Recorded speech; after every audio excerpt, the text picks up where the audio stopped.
Hello everyone, welcome back to Canada Immigration Global. Canada suspends processing of over 36,000 permanent residence applications, Ebola measures.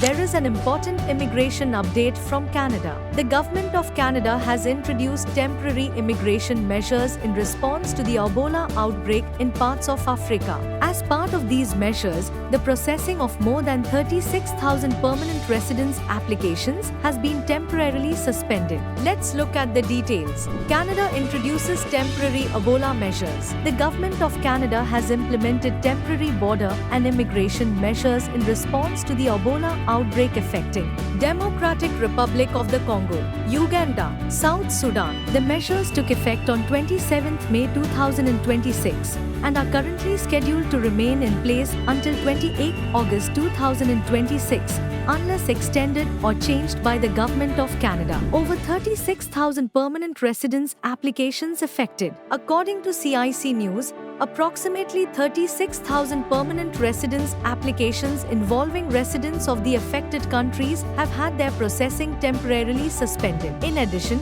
approximately 1,700 individuals who have already received permanent resident visas are temporarily unable to travel to Canada while the measures remain in effect. Who is affected? The temporary measures apply to people who are currently residing in Democratic Republic of the Congo, Uganda, South Sudan. The restrictions are based on country of residence, not nationality. People from these countries who live elsewhere are generally not affected by these temporary measures. Why has Canada taken this step? According to the Government of Canada, the temporary measures are intended to help reduce the risk of Ebola entering Canada and to protect public health. The measures are precautionary and are based on public health considerations rather than changes to Canada's immigration policy. Are there any exceptions? Yes, the Minister of Immigration has the authority to grant exemptions in certain situations, including humanitarian or compassionate circumstances and cases where it is in Canada's national interest. Each exemption request will be assessed individually.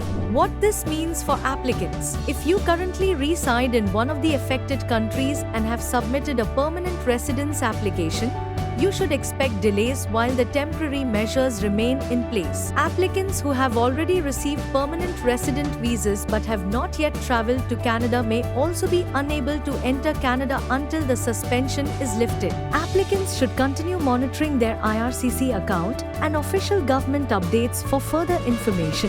Final update: Canada has temporarily suspended the processing of more than 36,000 permanent residence applications involving residents of the Democratic Republic of the Congo, Uganda, and South Sudan. The temporary measures also affect approximately 1,700 permanent resident visa holders who are currently unable to travel to Canada. The measures are expected to remain in effect until 28 August 2026 unless extended or modified by the Government of Canada. If you found this update useful, like the video, subscribe to Canada Immigration Global, and share this video with friends and family planning to move to Canada. Thanks for watching.